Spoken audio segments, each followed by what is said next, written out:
Welcome back to Op Shop Book-alongs. I was planning on doing a soft-spoken reading of a nautical story.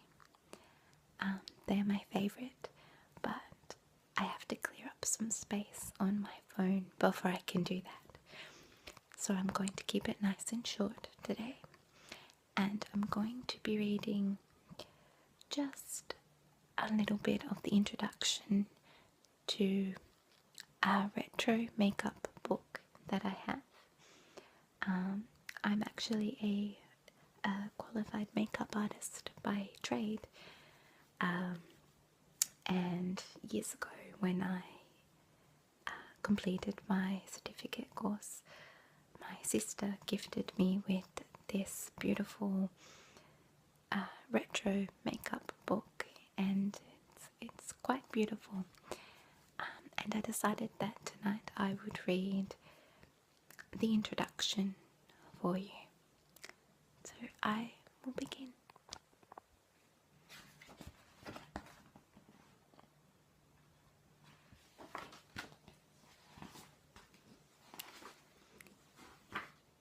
Okay, so it says here a little history, and it has a quote. To sit before her dressing table at the end of a long, full day in preparation for a long, gay evening, and be able to disregard those artificial means of youth, the rouge pot and the lipstick, is the privilege of only a few women, especially during the strenuous winter season, and the matron turns to the dressing table, her high altar, where she performs those mysterious ceremonies which double her natural beauty. Vogue, 1915. Victorian era. Queen Victoria publicly declared makeup to be improper and vulgar during her reign in the late 19th century. Adding colour to the face was not considered completely taboo by the average Victorian woman, but most often it was applied subtly so that no one was the wiser.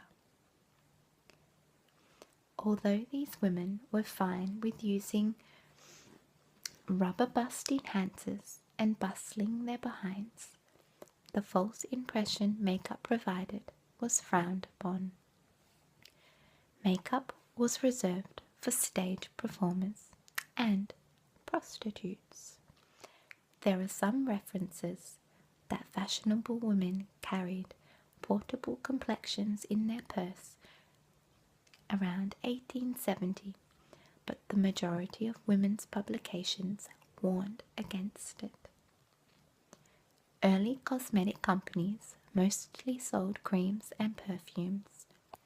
These types of cosmetics were common on women's dressing tables in the 19th century, although importers in the 1800s did bring in Chinese boxes of colour containing red papers to wet for rouge, pearl powder, and eyebrow blackener.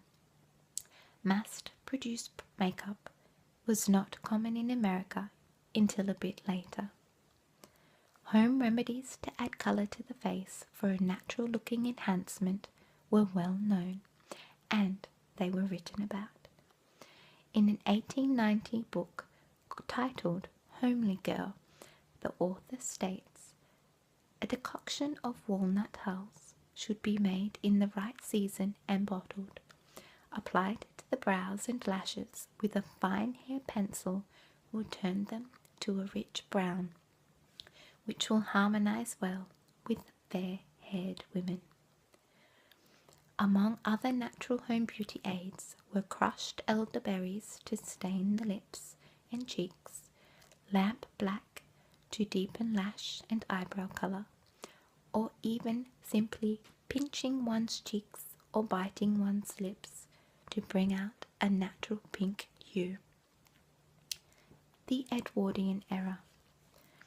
Attitudes towards makeup began to loosen up during the Edwardian era of the very early 20th century.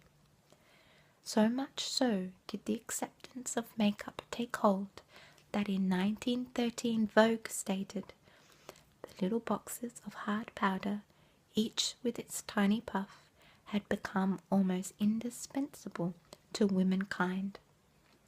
For the first time, powder cakes and rouge were packaged together in a box with a puff and a mirror for touch-ups on the go. King Edward VII's wife, Queen Alexandra herself, used cosmetics to improve her looks. The women of the turn of the century saw many innovations, and therefore much more of her face. The process of mirror production was getting cheaper, and in 1900 George Eastman introduced the Brownie, a camera that anyone could afford. Before she knew it, the lady was seeing her image regularly, and she wanted it to look better. She requested the paint at photographers' studios to enhance her portrait.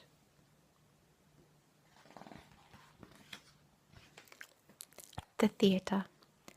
Stage performers, even before the popularity of motion pictures, influenced the early acceptance of cosmetics for at least evening use.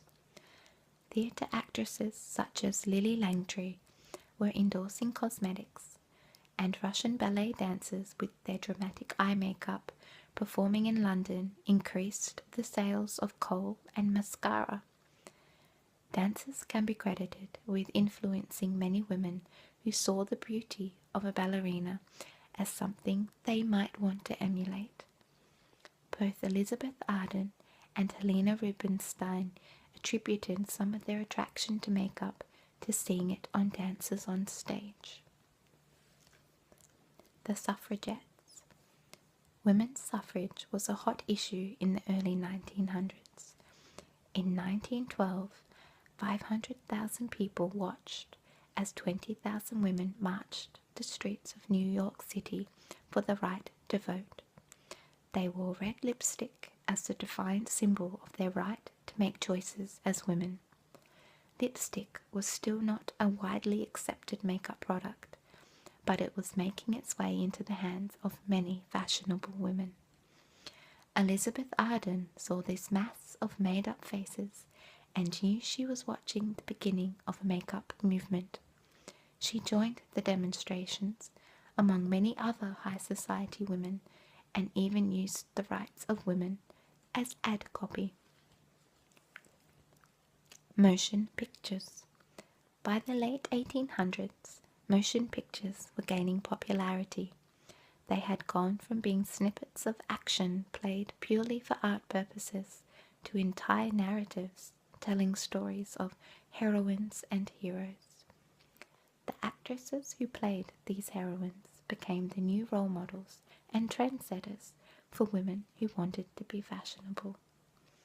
How they looked set the standards for what was beautiful. Because these early films were silent, the pantomime of the actor's face was key to adding the tone and emotion of the individual scenes. The makeup was exaggerated to define the facial features as much as possible. With this heavily applied makeup and the newly developed close-up, the public was getting not only entertainment, but a lesson in how makeup should look.